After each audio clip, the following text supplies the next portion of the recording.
Bonjour, chers membres. Cette capsule aborde l'importance de bien se connaître comme leader, être clair, précis, bien ancré pour garder le cap en période de turbulence. C'est fascinant de constater comment de simples mots, bien choisis, peuvent avoir un impact aussi important sur soi-même et sur nos équipes. J'espère que l'exercice qui vous est proposé vous plaira. Bonne écoute. Bonjour à toutes et à tous. Bienvenue dans cette courte vidéo qui fait partie d'une série de capsules dont le but est de vous soutenir en tant que dirigeant et dirigeante en cette période de pandémie. Ce que nous souhaitons faire dans une approche de type coaching est de contribuer humblement à garnir votre boîte à outils en vous partageant certaines pratiques et techniques éprouvées afin de vous aider à prendre soin de vous et à soutenir vos équipes. Aujourd'hui, je vous propose un exercice simple mais efficace qui vous permettra de développer une plus grande clarté par rapport à qui vous êtes comme leader, à rester au meilleur de vous-même et à garder le cap. C'est un exercice particulièrement pertinent en période de tempête car il nous aide à rester solides, bien ancrés, clairs et alignés sur nos forces et sur ce qu'on veut être comme dirigeant et dirigeante malgré le tumulte. Et c'est d'autant plus important que vos équipes se tournent en ce moment vers vous comme jamais pour chercher direction, aide et support. J'ai appris l'exercice que je vous partage aujourd'hui d'un coach américain très connu lors d'un séminaire de perfectionnement aux États-Unis il y a quelques années. Je l'utilise très souvent en coaching et il suscite beaucoup de rétroactions positives. Je vous mentionne aussi que c'est un exercice qui s'inscrit dans la philosophie d'un domaine spécifique d'études en leadership, qui est celui du leadership authentique. Le leadership authentique est souvent identifié comme favorisant particulièrement l'adhésion, la satisfaction et le développement d'une relation de confiance avec ses équipes. C'est un type de leadership qui implique de la part de la personne d'avoir à la fois une bonne connaissance de soi et l'engagement nécessaire à vouloir constamment s'améliorer. Donc, je résume les buts et avantages de notre exercice d'aujourd'hui.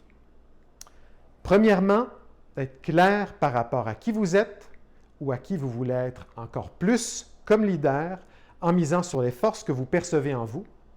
2. Garder le cap et rester au meilleur de vous-même dans le tumulte actuel. 3. Développer ou parfaire certaines compétences de leader authentique. Et 4. Agir au quotidien en congruence avec vous-même. Voici donc maintenant en quoi consiste notre exercice. Je vous invite d'abord à prendre de quoi écrire et pour le bien de l'exercice, je vous invite à écrire à la main, surtout que ce sera court. Une des choses que nous avons appris à travers les recherches en neurosciences, c'est qu'écrire à la main favorise l'introspection et engage plus de zones du cerveau, dont celles associées à la motivation et à la mise en action. Je vous invite ensuite à choisir avec soin et réflexion 3 mots qui définissent les caractéristiques de ce que vous êtes comme leader quand vous êtes à votre meilleur, quand vous êtes dans votre zone d'excellence. Ces mots ou certains de ces mots peuvent aussi faire référence à ce que vous souhaitez développer encore plus comme dirigeant et dirigeante. Donc, votre choix de 3 mots pourrait être, par exemple, créatif, concentré et déterminé. Si vous avez choisi le mot créatif, ça veut donc dire que vous estimez la créativité comme étant une de vos grandes forces quand vous êtes à votre meilleur, ou bien que vous souhaitez encore plus développer la créativité comme dirigeant ou dirigeante. D'autres choix ou combinaisons de mots pourraient être aussi, par exemple, passionné, enthousiaste et mobilisateur, ou encore calme, confiant et encourageant. Bref, vous comprenez le principe, le choix est infini et le bon choix est celui qui vous correspond. Prenez le temps de bien y réfléchir, soyez spécifique et pratiquez l'art de la justesse et de la concision en choisissant les 3 mots qui vous définissent bien dans ce que vous êtes ou souhaitez être à votre meilleur. J'aimerais que lorsque vous lirez les 3 mots choisis, vous ressentiez vraiment un sentiment de clarté, de solidité et de satisfaction. Et que vous vous disiez, oui, c'est bien moi, c'est ce que je suis ou je souhaite être encore plus. Maintenant, pour chacun de ces 3 mots, j'aimerais que vous trouviez au moins 2 ou 3 façons qui vous permettraient de réellement vivre le sens de ces mots au quotidien. Un peu comme quand on se fixe des indicateurs. Par exemple, si un de vos mots est calme, alors nommez 2 ou 3 choses que vous pouvez ou voulez faire pour vous assurer de vraiment être un leader calme, pour vraiment le vivre et le démontrer chaque jour. Ça pourrait vouloir dire, par exemple, que vous vous engagez à chaque jour à 1. Vous assurer de garder toujours un fond calme en pratiquant quelques exercices de gestion du stress. 2. En manifestant une attitude détendue et souriante pour induire le calme autour de vous. 3. En vous efforçant de voir tout nouveau problème ou de manière rationnelle plutôt que trop émotive. Bref, identifiez quelques façons créatives et pertinentes pour vous d'être un dirigeant ou une dirigeante qui correspond aux mots que vous avez choisis. À la fin de cette partie de l'exercice, vous devriez donc vous retrouver avec 3 mots et sous chacun de ces 3 mots, 2 ou 3 façons de les manifester dans la vie quotidienne. Excellent. Maintenant, il y a une deuxième partie à cet exercice.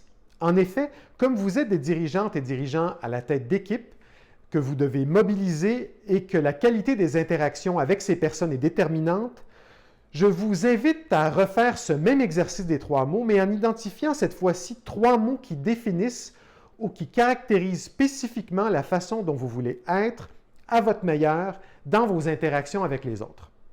Ces 3 mots pourraient être, par exemple, à l'écoute, supportant et positif, ou alors accueillant, encourageant et responsabilisant, ou bien diplomate, facilitant et énergique.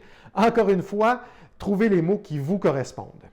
Et oui, aussi, pour ces 3 mots, identifiez 2 ou 3 façons dont vous souhaitez qu'ils se manifestent dans vos actions au quotidien pour éviter que cela ne soit juste un exercice théorique. Certaines personnes peuvent parfois être tentées d'utiliser les mêmes mots dans chacune des 2 séries. Par exemple, si j'estime être un leader supportant, je pense que ça décrit aussi la façon dont je veux être dans mes relations avec mes équipes. Mais je vous encourage vraiment à pousser un peu plus profondément votre réflexion et à identifier des mots différents. 6 mots pour décrire nos comportements et attitudes, c'est bien peu, donc ça vaut la peine de pousser et raffiner votre réflexion. Je vous invite aussi à garder vos 2 séries de 3 mots bien visibles pour vous chaque jour, comme un rappel quotidien de ce que l'on souhaite être. Ça peut être sur un petit bout de carton sur votre bureau ou, comme certains, sur votre téléphone. Plusieurs personnes même s'envoient des notifications 1 ou 2 fois par jour avec leurs mots pour se rappeler de garder le cap. Comme on dit, près des yeux, près du cœur, surtout qu'un des facteurs de succès dans la tête d'objectifs est de les voir par écrit souvent, le plus souvent possible en fait devant nous. Plusieurs d'entre vous auraient compris que ce à quoi cet exercice vous convie est une sorte de processus simple d'amélioration continue de soi-même, de son style de direction et de son leadership. Je vous invite cependant à ne pas vous laisser méprendre par la simplicité de l'exercice, car son impact est réel. Imaginez quels effets positifs et cumulatifs intéressants pourrait avoir sur vous et sur vos équipes le fait que vous mettiez un peu plus en application ces 6 mots au quotidien. Je vous invite donc à faire cet exercice avec curiosité, sérieux et enthousiasme. Et je souhaite que le résultat pour vous soit d'apprendre à vous connaître un peu mieux et à vous révéler encore plus dans tout votre potentiel de direction et de leadership. Bon exercice et au plaisir de vous retrouver dans une prochaine capsule.